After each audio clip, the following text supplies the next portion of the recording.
দেখতে দেখতে 6টা মাস চলে গেল। কত আবেগ, কত আনন্দ, হাসি খুশি, কান্না, ঝগড়াঝাটি, বিভেদ সব মিলিয়ে সবার মনের মধ্যে একটা গল্পের রাজ্য তৈরি হলো। চলে এই 6 মাসের আবার একটা স্মৃতিচারণ করি।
শুধু নিয়ে যাবো এখান থেকে স্মৃতিময় কিছু।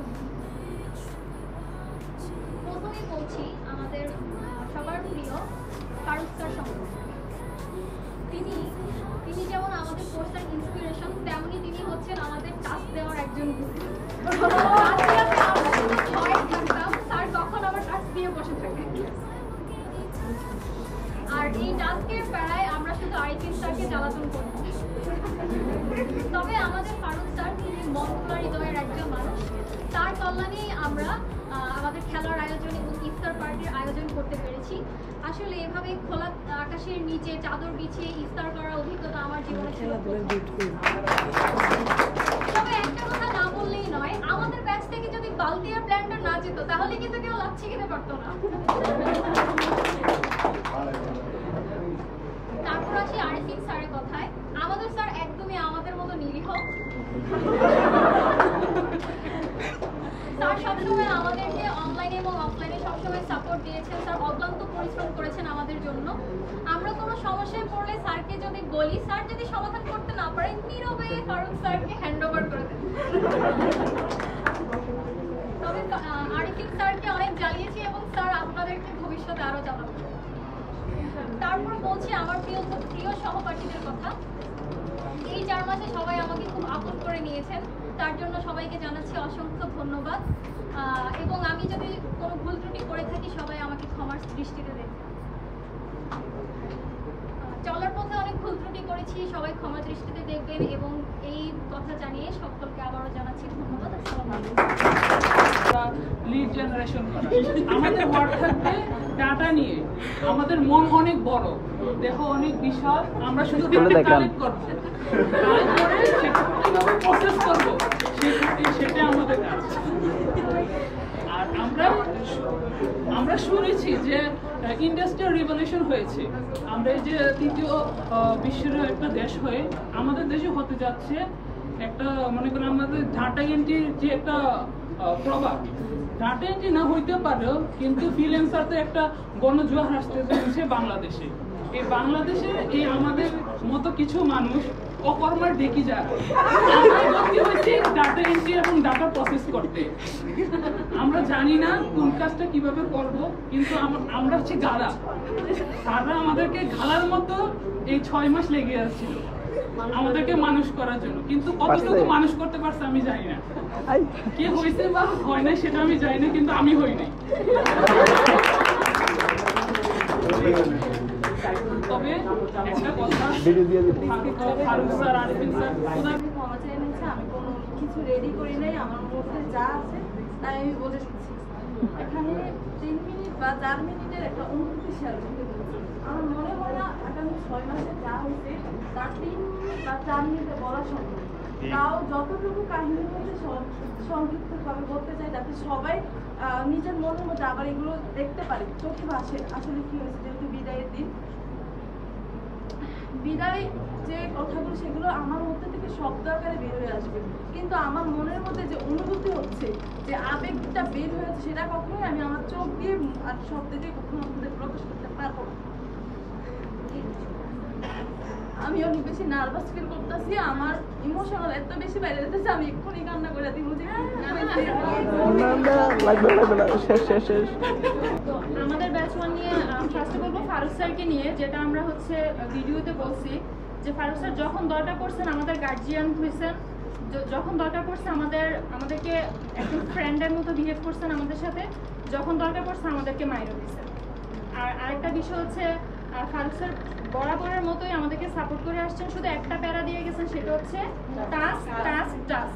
মানে আমরা ঘুমানোর আগে ভয় পেতাম একটা ইয়া নিয়ে, মানে গুগল ক্লাসরুমকে একটা চেক দিয়ে ঘুমাইতাম যে টাস্ক আছে কিনা। নিশ্চিন্ত ঘুমানোর পর হঠাৎ করে ঘুম ভাঙলে দেখতাম যে টাস্কের নোটিফিকেশন, মানে মোবাইল ভাইব্রেট করলে আমাদের বুক কেঁপে উঠতে, এরকম অবস্থা। যাই হোক, স্যার আর আমাদের আরেকটা বিষয় হচ্ছে স্যার কিন্তু প্রচুর অনুপ্রেরণামূলক কথা বলেন, যেটা আমাদের জন্য অনেক আসলে আমাদেরকে অনুপ্রেরণা যোগায়। আর আরেকটা জিনিস আজকে আমি খোলামেলা করছি, আমাদের স্যার কিন্তু কথা অনুপ্রেরণা দেওয়ার সময় একটু বাউন্স করেন, জায়গাটা আপনারা খেয়াল করেছেন কিনা জানি না।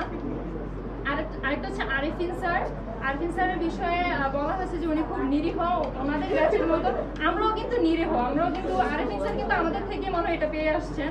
যাই হোক, আরিফিন স্যার খুব লাজুক এবং নিরীহ একজন মানুষ, উনি হচ্ছে ফারুক স্যার মতো খুবই সাপোর্টিভ একজন মানুষ।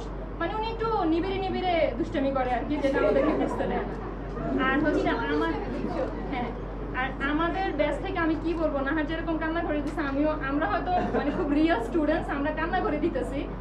তো আমাদের যত সহপাঠীরা আছে সবাই, আমরা হয়তো সিয়ার ছিলাম, কিন্তু আমাদের ব্যাচের এই যে একটা প্রোগ্রাম, সবাই হাত তুলে, মানে সবাই খারাপ, সবাই আসবে, সবাই মজা করবে, সবাই পার্টিসিপেট করবে।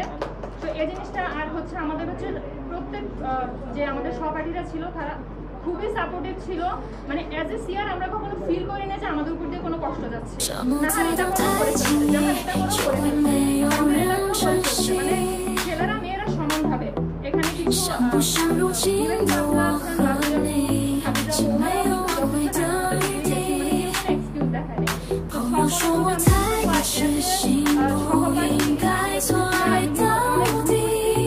সবাই ক্ষমা করে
saying